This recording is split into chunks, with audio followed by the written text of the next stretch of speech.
નાસ્તિક છું, તો મને બધું બધા તું કોને માને? કોઈ પણ માણસ જેવી જેને માનતું હોય, આઈ ડોન્ટ થિંક કે એકબીજાએ બીજાના પર એ નાખવું જોઈએ કે ભાઈ આ સાચું છે કે આ ખોટું છે. પણ આવા બધા વ્યવહાર અજાણતા હું જે કરતો હતો એને લીધે તકલીફ મને બહુ પડી. પરંતુ હું આજે જો તમને ના કહું તો કદાચ મારા જેટલો નાલાયક કોઈ ના હોઈ શકે કે મારી શક્તિ મારા ઘરે બેઠી મારી પોતાની વાત. એ તાકાત જો ના આપે તો અહીં આજે ઉભો ના થયો. કારણ કે એક સ્ત્રી જે છોડે છે, આજે છેલ્લા હું 4 દિવસથી નીકળું છું, ત્યારે સોમવારે ઇન્ડિયા જઈશ, કામ પર જઈશ, રાત્રે 12 કદાચ મને અઠવાડિયા સુધી જોશે નહીં, પણ હજી સુધી એક ફોન ના આવે. કહેવાનો મતલબ કે સ્ત્રીમાં જે તાકાત છે, આઈ ડોન્ટ થિંક કે પુરુષમાં એમાંની કદાચ 10% નહીં. તો પહેલો જ વિચાર એ આવ્યો મારા મગજમાં કે જો ભગવાન જેવી વસ્તુ હોય તે સ્ત્રી બનાવી એ પુરુષ બનાવે તો આ ભેદભાવ કે જો ભગવાન બનાવીને જો ભેદભાવ રાખ્યો તે મારો ભગવાન રાખ્યો મારી સમજણ.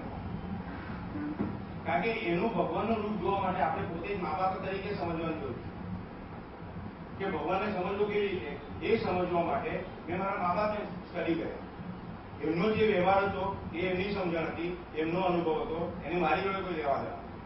પણ તમે બી મા બાપ છો, તમે તમારી જાતને સવાલ કરજો. આ હું તમને સલાહ નહીં આપતો, પણ કોશિશ કરજો કે તમારું છોકરું જેવું પણ હોય કદાચ સમાજની દ્રષ્ટિએ એકદમ છેલ્લી કક્ષા, અને એમાંનું હું બધા મારી જાતે માનું છું કે તમે બધા મારા કરતા સારા છો. હું સમાજનો છેલ્લો નાલાયક છું, હું એવું સમજુ અને સમજવા નહીં. તો તમે એક સવાલ કરજો કે તમારું છોકરું જેવું બી કોઈ દિવસ બી જાણતા અજાણતામાં ગમે તો તમને ગુસ્સો આવી જશે એવો વિચાર આવ્યો છે કે મારા છોકરાનું બગાડી નાખું?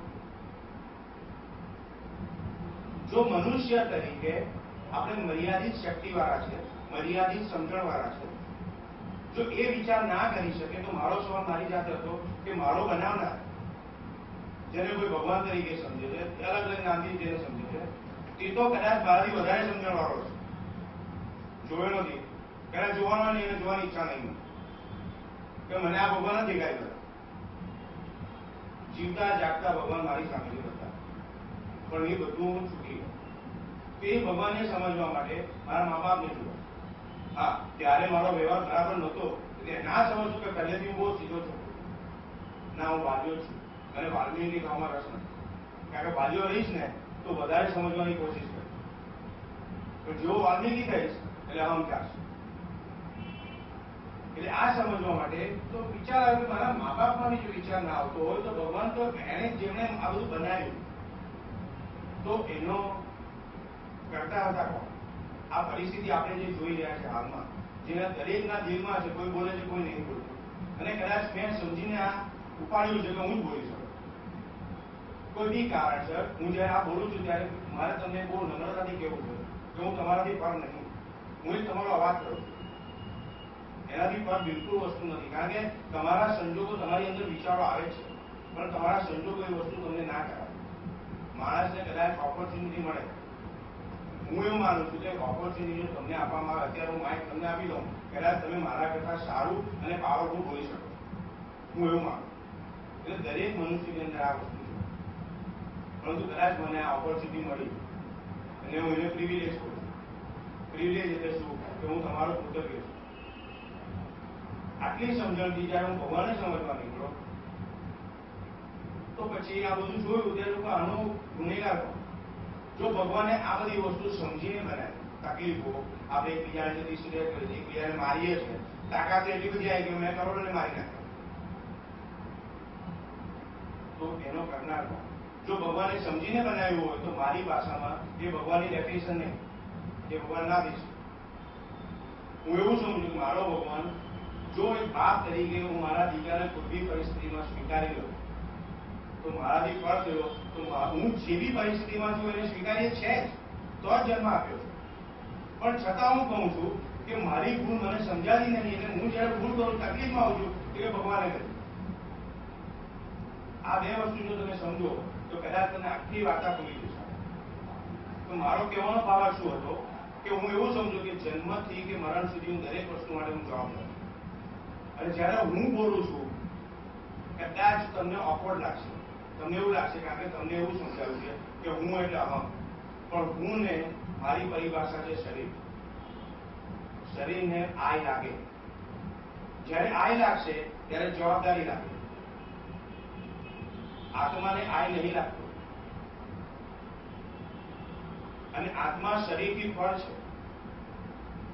એ આત્મા સમજવા માટે આપણને વર્ષોથી સમજવામાં આવી રહ્યું છે, પરંતુ હું મારી સમજણ પ્રમાણે તો આત્માને સમજવાનો હું કોણ? હું એટલે મુકેશ શરીર રૂપે. મુકેશના બે રૂપ છે, શરીર અને આત્મા. અને આત્મા હું એવું માનું છું કે મારો ગુરુ છે. અંદરથી એક જવાબ તમને બધાને જ આવે છે કે ભાઈ બરાબર નથી, તું ના કર, પણ છતાં શરીર કરે છે. શરીર કેમ બોલું છું? પર્પઝલી, કારણ કે શરીરની વાર્તા કરવામાં નહીં આવી, આત્માની વાર્તા કરવામાં આવી છે. હું એમ નહીં કહેતો કે જાણી જોઈને નહીં કરવામાં આવે. કદાચ મને એવું લાગે છે કે હું જન્મતો આ વાર્તા કરવામાં, કે કદાચ એ જે શૂન્યનો પ્રિન્સિપલ હતો વેદાંતનો કે ઉપનિષદનો, એ શું હતો એ સમજવાની. એ શૂન્યનો પ્રિન્સિપલ હતો, હું શરૂઆત કરું છું, એનો અંત બી હું છું. મારાથી શરૂઆત થાય છે અને એ પાછું મારા પર જ આવે છે બાળ. એનો અર્થ એ થાય મારી સમજણ પ્રમાણે તો આટલી બધી વાર્તા થઈ. હજારો વર્ષથી મારો એક જ સવાલ હતો, હું એ લઈને નીકળો 6 વર્ષ. કોઈના નામ આપીશ નહીં, કોઈનું મારે કશું કહેવું ના, પણ મેં બહુ દરવાજા ખટકાયા.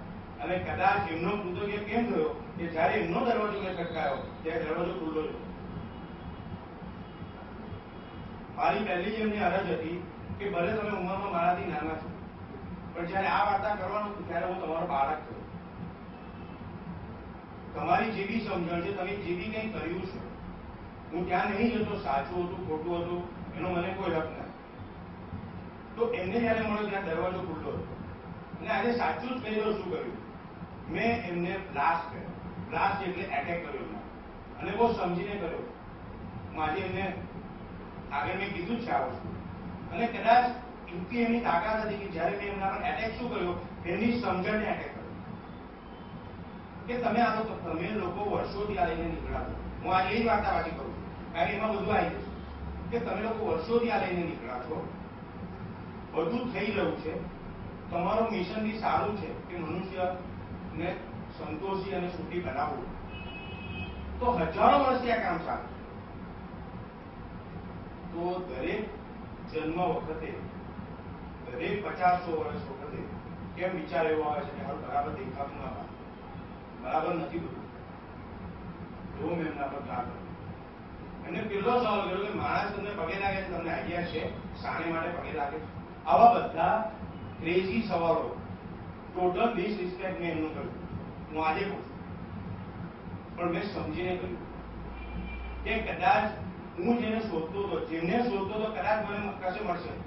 એ ક્યારે મળે કે જ્યારે મારા બાણ, હું એને બાણ કહું છું, મારા મોઢામાંથી નીકળતા તત્વો જે નીકળશે એ જો લઈ શકે 1 મિનિટ માટે, રિએક્ટ ના થાય, અને પછી મને એમ કે મુકેશ આપણે પાછા મળીશું, ત્યારે મને લાગ્યું કે આ એક શરીર ઉપરવાળે મને આપ્યું જે કદાચ મને સમજી શકે.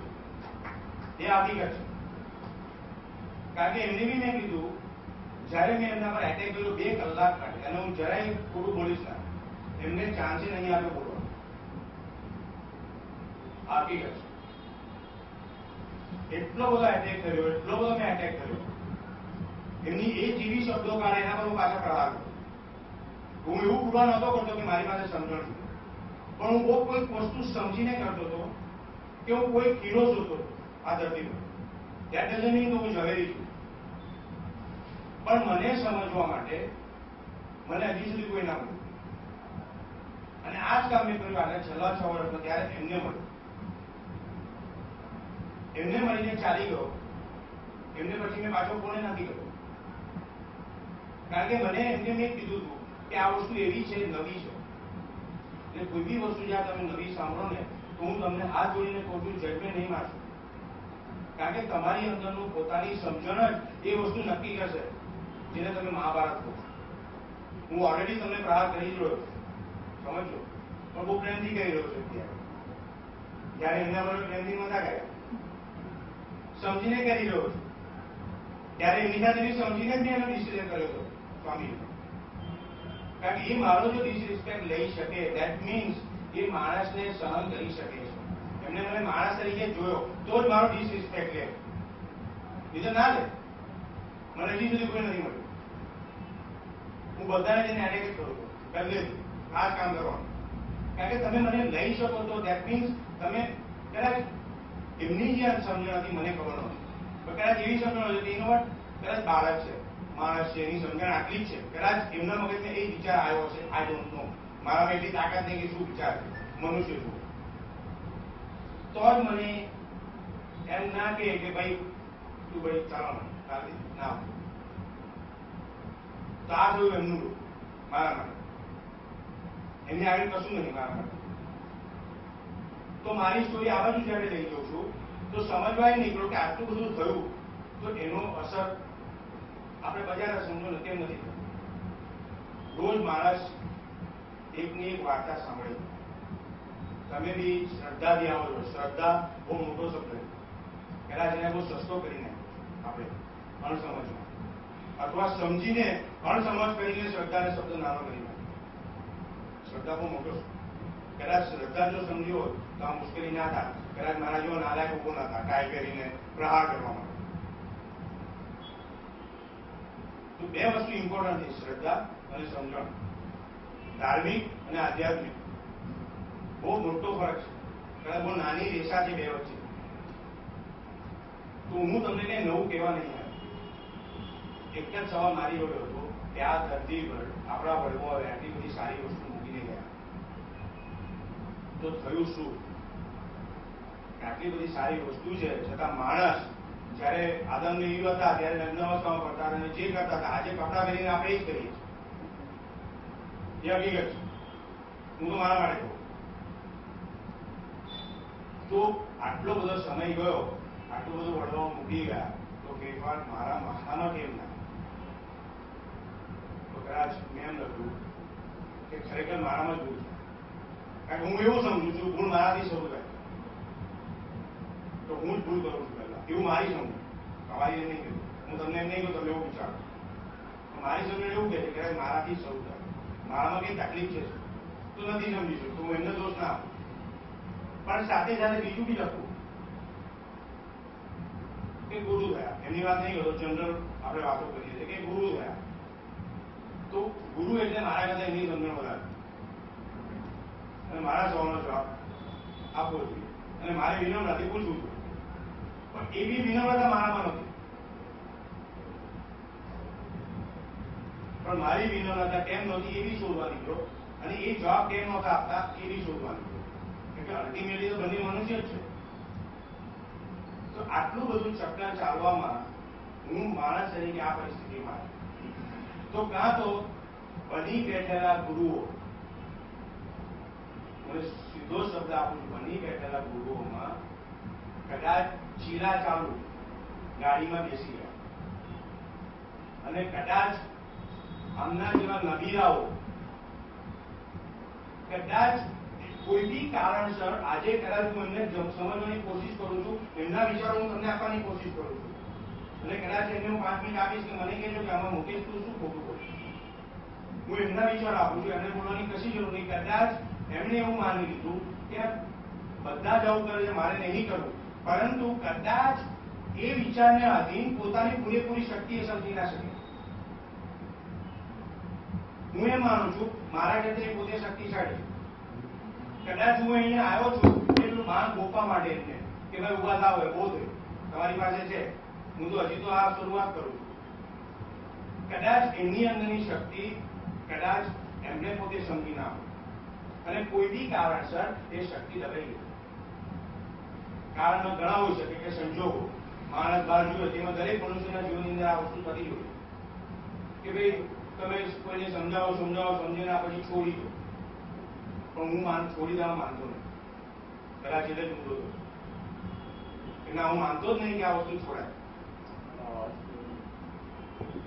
તો સવાલ એ હતો કે માણસ એક વસ્તુ કેમ સાંભળે અને સાંભળ્યા પછી એ કેમ કરી શકતો નથી. અને મને એવું લાગે છે કે એકની એક વસ્તુ સાંભળે એટલે ખરેખર આપણામાં ખરેખર તકલીફ છે. હું તમને એક વસ્તુ રોજ કયા કરું, તમે રોજ આવે એટલે રોજ હું તમને